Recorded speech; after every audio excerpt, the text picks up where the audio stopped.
ধর্ষকের মৃত্যুর আগে ধর্ষিতাকে মৃত্যুবরণ করতে হয়। এটা হচ্ছে আমাদের সোনার বাংলাদেশ। একজন ধর্ষকের জীবনের মূল্যটা এত বেশি যে তাকে ফাঁসির মঞ্চে দাঁড় করা যাবে না। আমরা বাংলাদেশে কয়জন ধর্ষকের নাম জানি যাকে কঠোর থেকে কঠোরতম শাস্তি দেওয়া হয়েছে, যারা ধর্ষিত হয়েছে তাদের নাম জানি, অনেক বড়। এই লিস্ট আসলে অনেক বড়, বলে শেষ করা যাবে না।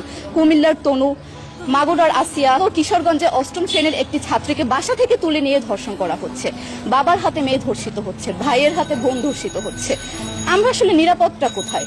আমার মনে হচ্ছে আমরা যেন আইয়ামে জাহিলিয়া যুগে চলে গিয়েছি।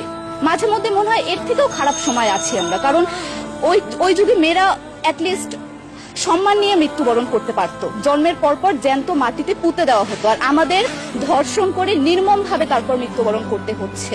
যদি সরকার আমাদের ওই নিরাপত্তা নাই দিতে পারে, তাহলে সরকারের কাছে আমাদের অনুরোধ, আমাদের জ্যান্ত মাটিতে পুঁতে দেখ। আমরা বেঁচে থাকতে চাই না, আমরা সম্মান নিয়ে মৃত্যুবরণ করতে চাই। আমরা এই দেশে থাকতে চাই না যে এই দেশে আমাদের কোনো নিরাপত্তা নেই, যে এই দেশে রাস্তা দিয়ে হাঁটলে আমাদের মধ্যে একটা আতঙ্ক কাজ করে, কখন কি না কি হয়ে যায়। আমরা কি দোষ করেছি? আমরা কি নারী না? আমরাও তো কারো বোন, আমরাও তো কোনো বাবার সন্তান, আমাদেরও তো বেঁচে থাকার অধিকার আছে, তাই না? কিছু হলে মেয়েদের পোশাকের দোষ দেওয়া হয়। আমার কাছে প্রশ্ন, একটা 8 বছরের শিশুর মধ্যে এরকম কি থাকতে পারে যেটা একটা পুরুষকে অ্যাট্রাক্ট করবে, যেটা একটা পুরুষকে সিরিয়াস করবে? সেরকম হলে আসলে ধর্ষণ করা হতো সবসময় প্রাপ্তবয়স্ক মহিলাকে। কিন্তু আমরা আসলে পরিসংখ্যান গবেষণা করলে দেখতে পারি যে ধর্ষক সবচেয়ে বেশি করা হচ্ছে শিশুদেরকে, কিশোরীদের সবচেয়ে বেশি ধর্ষণ করা হচ্ছে। দৃষ্টিভঙ্গি পরিবর্তন করুন, চিন্তা ভাবনা পরিবর্তন করুন, ধর্ষকদের আইনের আওতায় আনুন, আমাদের হাতে তুলে দেন। আমরা নিজেদের হাতে শাস্তি দিয়ে দিতে পারবো, এই সাহস আমাদের মধ্যে আছে।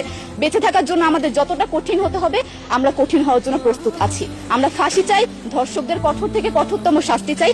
যতদিন না পর্যন্ত ফাঁসি দেওয়া হবে, যতদিন না পর্যন্ত ধর্ষকদের শাস্তির ব্যবস্থা করা হবে, আমরা আমাদের আন্দোলন অব্যাহত রাখবো। দরকার হলে আমরা শিক্ষা প্রতিষ্ঠান বন্ধ করে দিব, তবুও আমরা থামবো না।